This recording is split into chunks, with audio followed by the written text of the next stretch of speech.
I bet that thing infringes several personal rights. That doesn't seem to bother Murray at all. I bet he's got the photo somewhere in his office.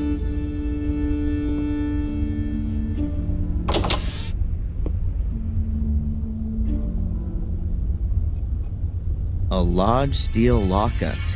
If Murray has something he wants to keep safe, it's sure to be in here.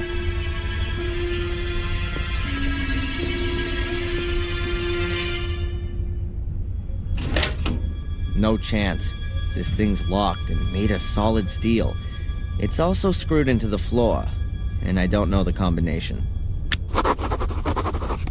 Murray himself in oil. A real businessman.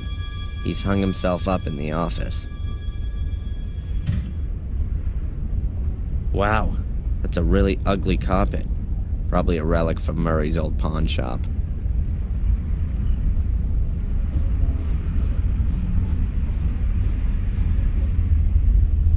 I can't believe that Murray keeps the key for the locker here, but I'll check all the same. What have we got here?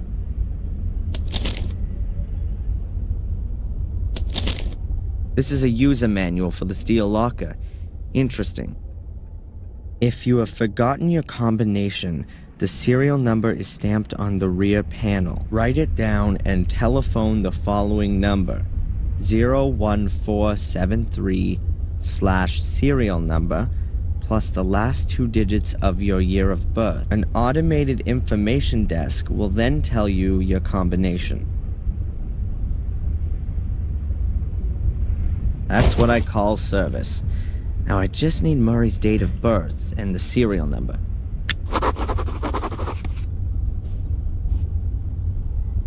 Murray's date of birth will probably be on here. There it is. 1942. Huh.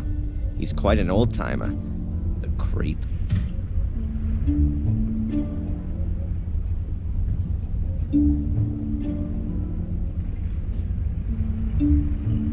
Hundreds of plastic soul keys.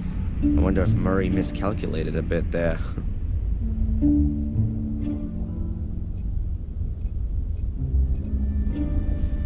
Murray's plans for the future. I'd go for a Gordon theme park, a wild water slide with artificial blood instead of water, and you'll ride in a coffin.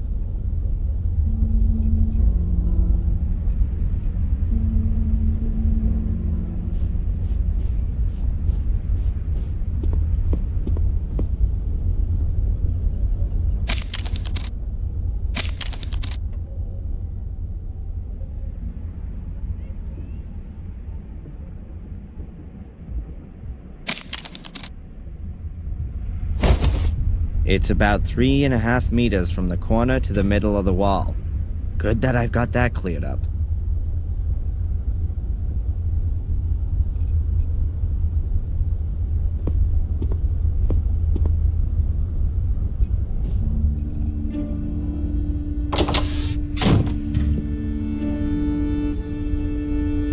What a stroke of luck. My hotel room is on the other side of the wall, just where Murray's steel cabinet is.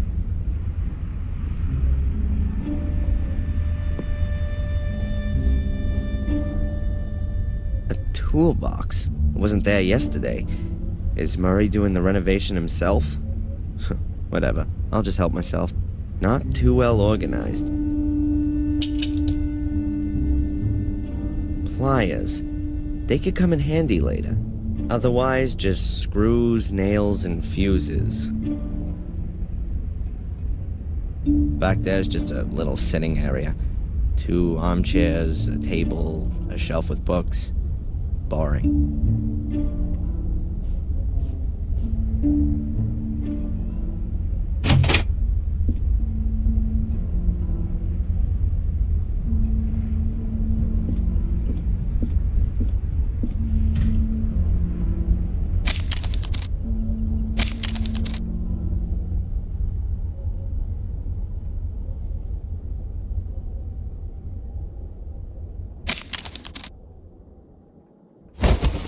If I've got it right in my mind, the steel locker must be exactly behind this part of the wall.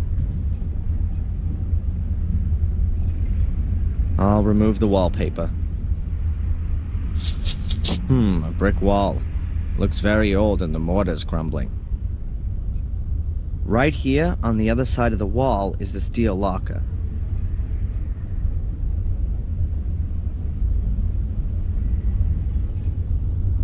I can use this to scratch out the mortar from between the bricks.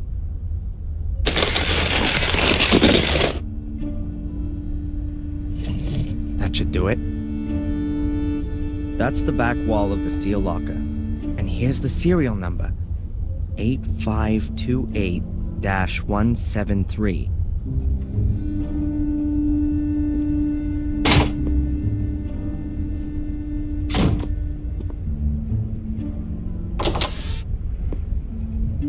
All right then, let's see if it works.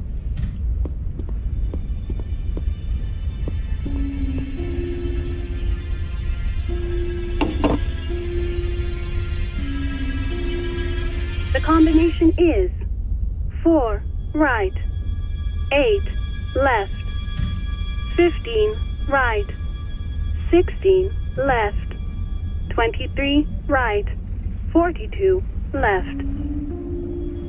It was a pleasure doing business with you.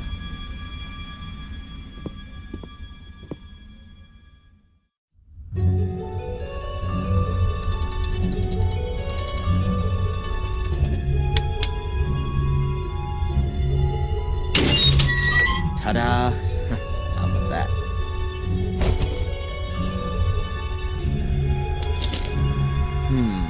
Various photos of different people. Denise and Spooner doing... Oh, and here's one of Matt taking a leak on the police station. Is that why he was in the slammer? I'll get rid of all this crap the next chance I get. There's something else in the envelope. Bingo! Reliable photographic evidence. And it doesn't prove my guilt, but Angelina's. Caught in the act of arson. I gotta show this to Victoria right away. It'll convince her of my innocence. I just need to avoid running into Sister Antolini. She'd be sure to send me packing again. And Murray was just bluffing. There aren't any compromising photos of me.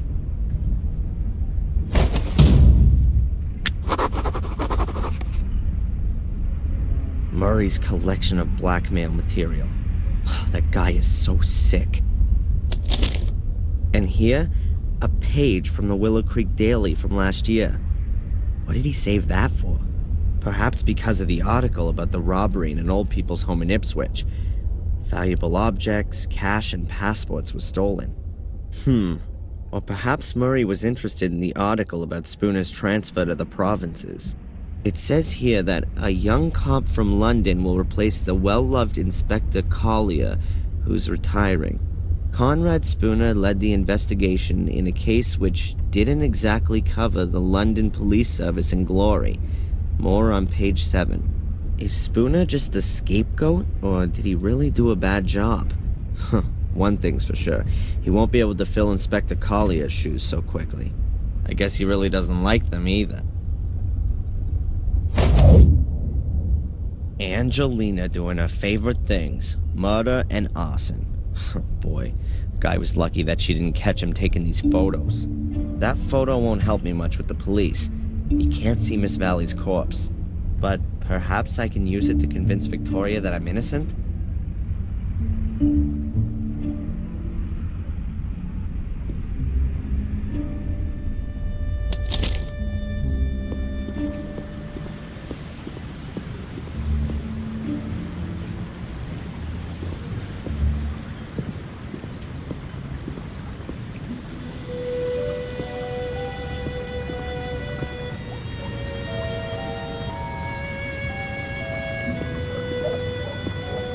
You can't live in my place for nothing all year. Damn, I think Tom's coming. Ah, what you on about? It's just one more week.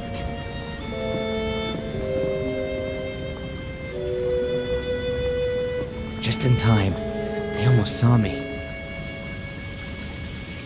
As long as Tom and Matt are in the village square, I'd better stay away.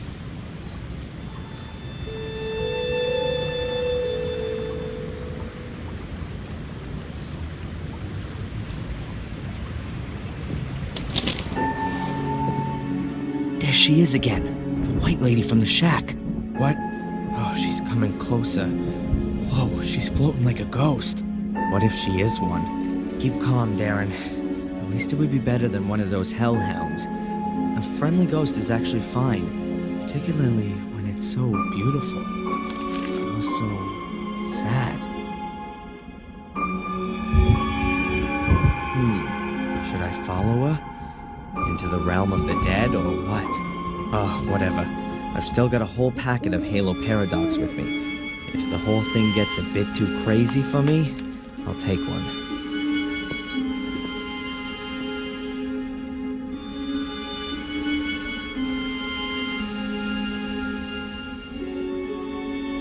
Where's she gone now?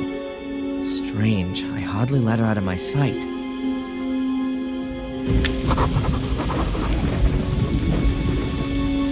The gate is open for me? I hope the ghost is some kind of angel. This isn't the gate to hell.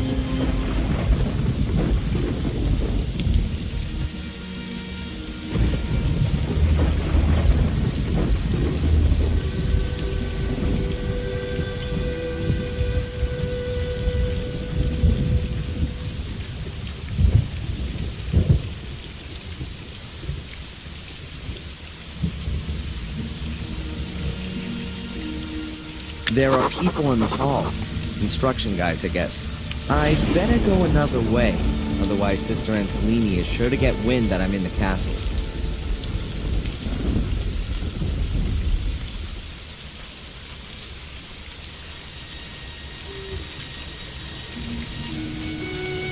There's even more garbage lying around here. There used to be fireworks in here.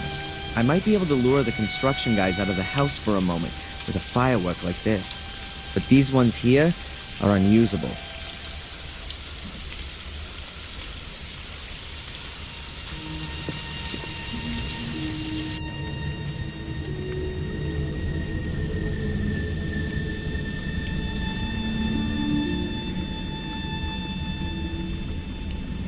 There's a candle. If I don't have a flashlight, I should at least take this with me.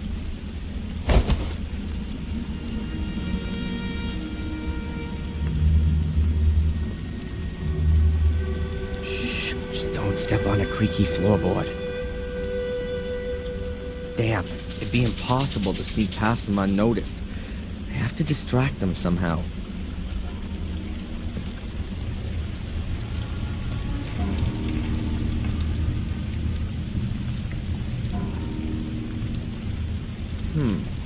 I can use the pliers to get the slug out of the cartridge.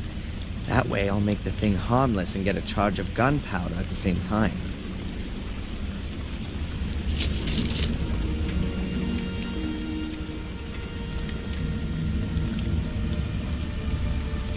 I'll fill the cardboard tube with the gunpowder. Just a shame that it always trickles out of the ends.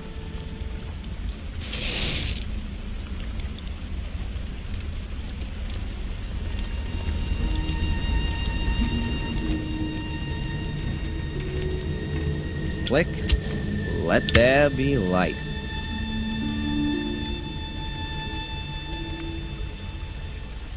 I can seal the cardboard roll with the wax, so the gunpowder doesn't trickle out.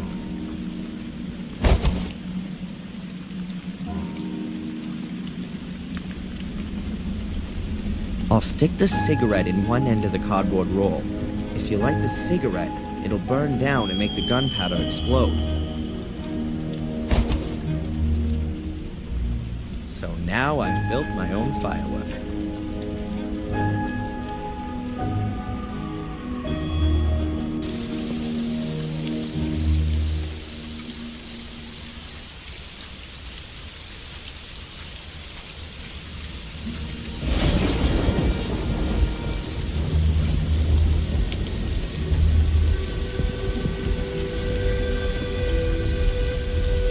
The lamp is the perfect place to set off my firework. It's dry, and the construction guys are sure to notice a broken lamp.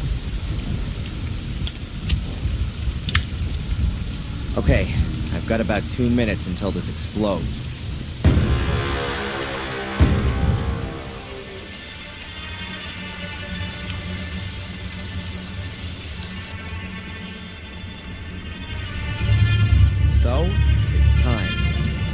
all, I want to be in the front row when the show begins.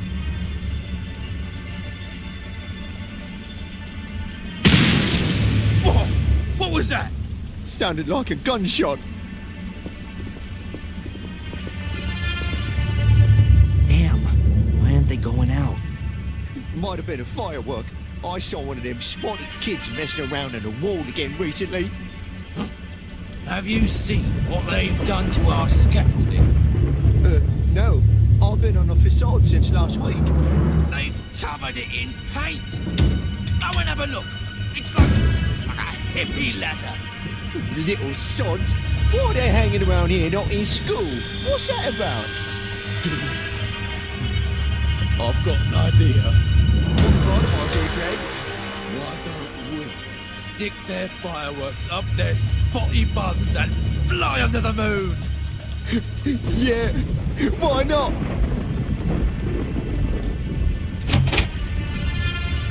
Blast. I hope they don't actually catch up with those poor kids. Could turn ugly.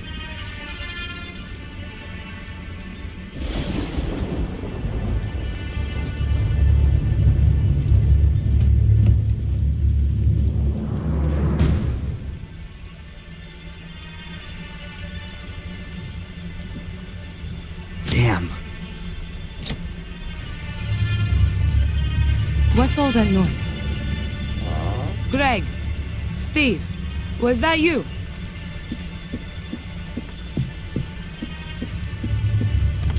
Hey, Greg, Steve, what the heck is going on here?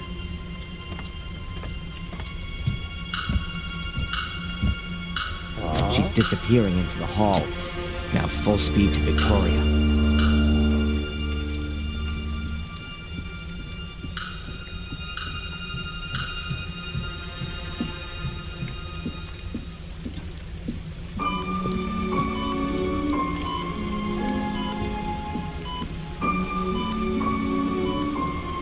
Victoria? Please wake up, Victoria. What? Who? Adrian? What are you doing here? I told you, I don't want to see you again. I'm sorry, but I gotta talk to you. I can prove I'm innocent. You can see Angelina here on this photo, Victoria, killing Miss Valley. Here, look at it. Angelina? But why? I don't understand. Angelina also gave the order to set the castle on fire. And she killed Sally, Catherine, and Lewis, all just because of Mordred's curse. She needed my blood, because only male Gordons are capable of activating Mordred's power. You knew about that, Victoria. Please don't tell me you didn't know. But she was my little Angelina. How could she do something like that? I was hoping you could tell me that. There's that order that followed me. Miss Valley's order? A bunch of bunglers. They wanted to prevent something like what happened 12 years ago from happening again. But they've got no idea what they're fighting against. Most of them see it as an amusing diversion from their lives. Acting mysteriously and having secret meetings in silly frocks. Miss Valley was the only one who really knew what it was about.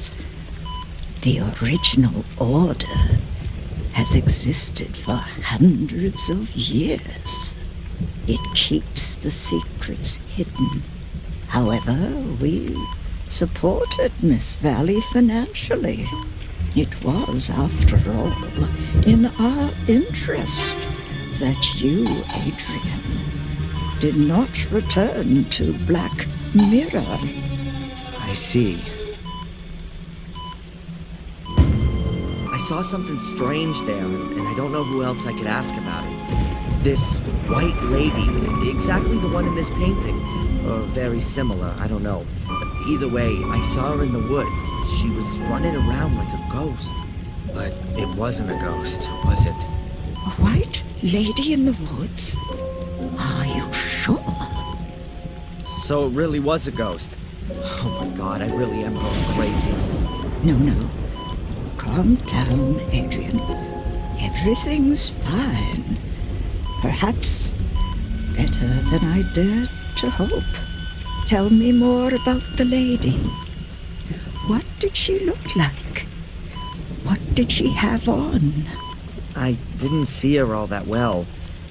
She had long white hair, she had a long dress on with a belt, some kind of coat of arms on it. The woman you saw is Maria Gordon, Mordred's wife.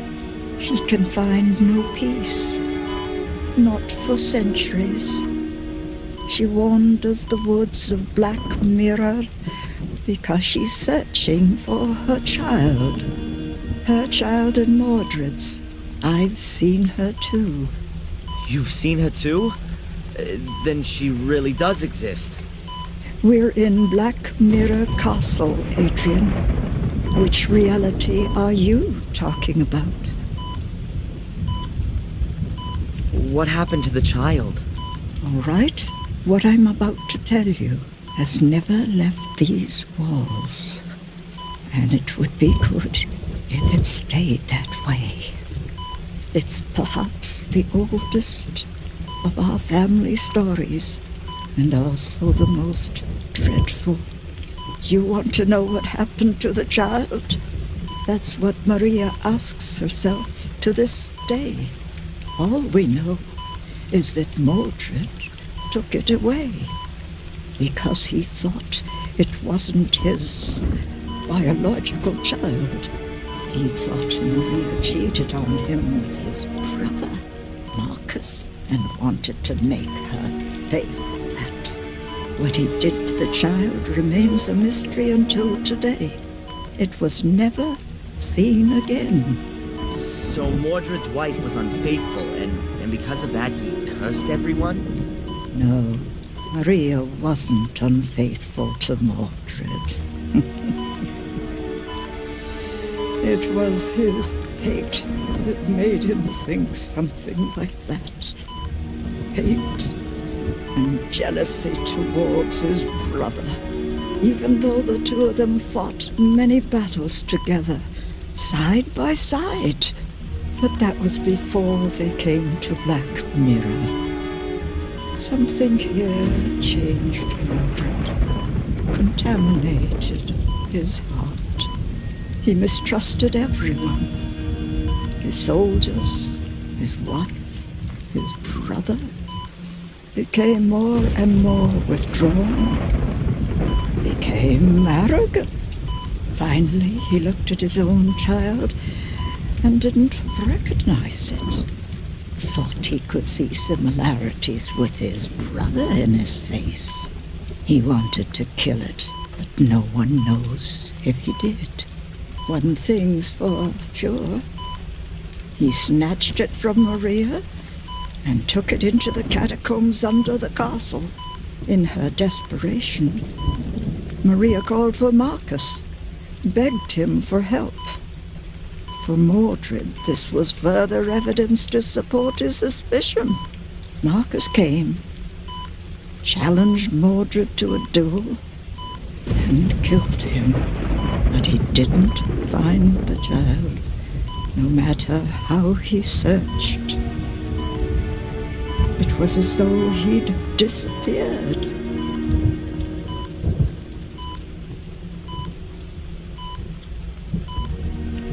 What kind of curse is it? Before Mordred died, he put a curse on Marcus's male descendants. They were to complete his work. One day a Golden devoted to evil would be born, who would bring Mordred back to the realm of the living. And Angelina wanted to have his power. But why, if only the male Gordons were cursed? Because you're twins, the curse must have somehow got mixed up. How's that? I'm sorry. I can't tell you any more, Adrian. It is just an assumption. What? Adrian, we've no time to lose. You're the last Gordon of the Marcus lineage. The castle should belong to you. Give me some paper and a pen. There, in the drawer. I must confirm your true identity. Otherwise, no one will know that you're the lawful heir. Hurry. I can feel my strength waning, Adrian. My life's coming to an end. No, Victoria, please. I need you. I won't know what to do without you.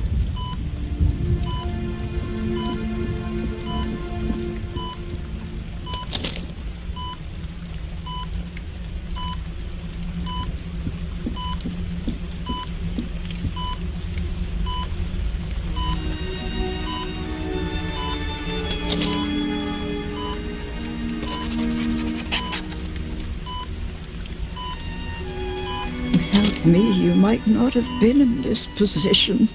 We were very thorough when it came to you. He even had you a death certificate drawn up. Let me guess. Dr. Herman did that. We made a mistake. Forgive me, Adrian. It's all right. You only wanted to protect me. But it might have been better if I'd known what it was about. Then I might not have walked into Angelina's trap. What can you tell me about the ritual chamber? I've never been there myself. But apparently Mordred's power is strongest there. That place is not of this world. It's in the Shade world. I think me and Angelina, we heard Mordred when we were there. What exactly happened in the ritual chamber? Well, I completed all of the tasks. Spilled my blood on the relief. And did you speak the words? I think so. Oh God, Adrian, then the ritual is complete. You've laid open the way for Mordred. What do you mean? Am I cursed now? Worse, Adrian. Worse. Mordred's spirit is now in you. Adrian, in you. Oh my God, Adrian, what have you done? Mordred is inside me? Oh, hell, that's exactly what I feared. Stay calm. Let's stay calm and think. How do you feel? Is anything different?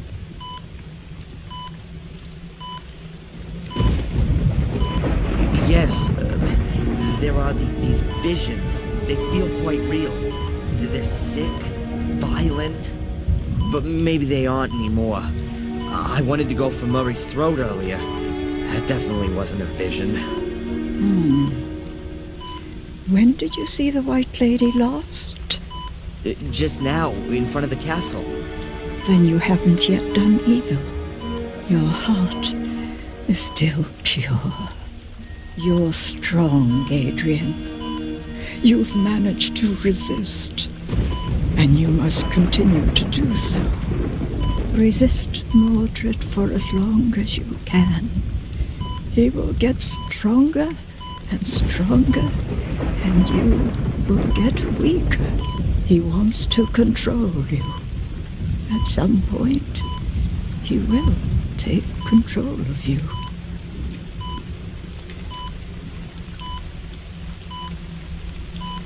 How can I prevent Mordred from controlling me? There are only two ways to banish him. Mordred's vessel must be destroyed. You know what I mean by that. I guess you mean the Samuel variety? A little jump from the tower, directly onto a pointy iron fence. Sounds tempting. It's certainly the easier option. Really? What would the difficult one be then? You have to go back to where everything began. To the ritual chamber? But it's buried. Where everything began. But do you mean where Mordred uttered the curse? It's all written in the book. In which book? so tired, Adrian. I can't go on. No, please don't close your eyes now, Victoria. Stay awake, please. Just tell me what book you're talking about. A chronicle or the Bible? The book. Please read it. In the room. Which room? Under the ground. The 6 menhirs will point you to the entrance. Which menhirs? The path begins there. The path. You have to follow to the end. To the very end. Do you mean the big stones around the castle? Start there. Search at the menhirs.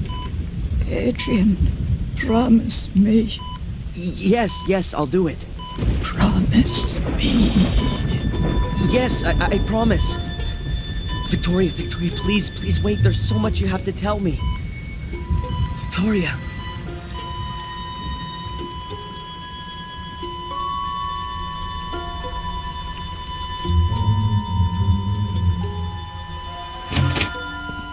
What are you doing here? How did you get She's here? dying. Do something. Quick! Leave now.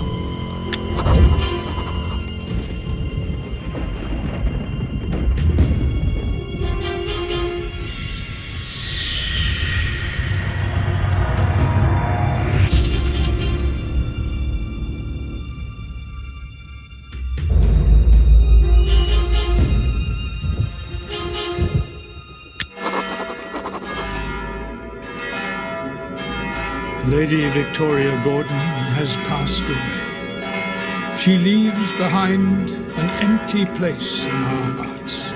Let us pause a moment and bid her farewell in silent prayer.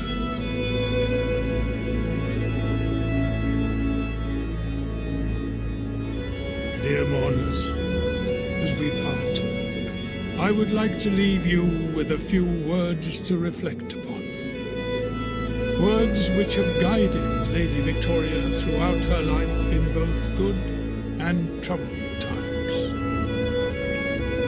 So faith, hope, and love abide, these three, said Paul in his letter to the Corinthians. But the greatest of these is love.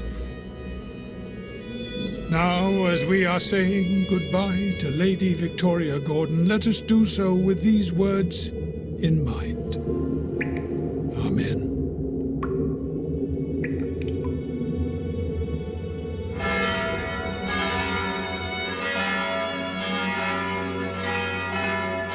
Adrian, my sincere condolences. Thanks. Your great-grandmother was a quite extraordinary woman. Yes, she was. Upright and of good heart. Yeah.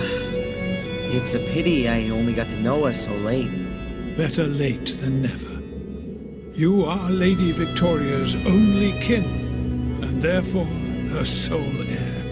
You can now move into the castle and take some time to reflect, to find some peace, Adrian. And say farewell not only to your great-grandmother, but to your old life, too. If you need any help, you know where to find me.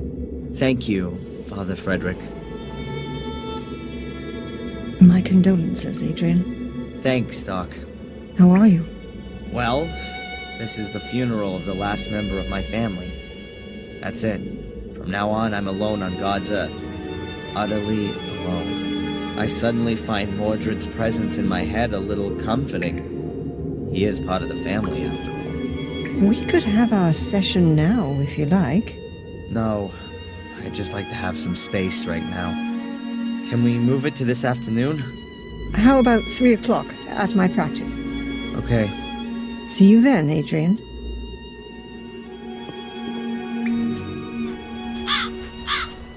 Adrian Gordon, the last, but not the least. Or maybe he is. What a great time to say that. but I wouldn't expect anything else from you. That's right. You even carried your great-grandmother to her grave. You'd known hardly 3 or 4 weeks. Sorry for your sad loss. That I'm sure you'll get over very quickly. And congratulations on hitting the jackpot. What jackpot? Do you mean the burned-down castle that I'm duty-bound to rebuild according to the will? Or do you mean my being the last in line of a family of sickos and murderers? You call it that, but anyone else would call inheriting a magnificent estate and rising up into the nobility an incredible, real stroke of luck. But you were always good at playing the victim. That's what you think. Any other cop would overcome his prejudices and just look at the facts. Talking of cops, as you're now a British citizen, I'm afraid I can no longer get you deported. Let me make myself clear. The slightest hint of suspicion, and I'll have you back inside. And that's a promise. Why do you want to keep me so close to you? Haven't you got any other friends? Why don't you go see Denise more often? That'll take the heat off a bit. You'll soon stop talking so tough. Have it your way. And now if you excuse me, Inspector, I have to go count my guest bathrooms.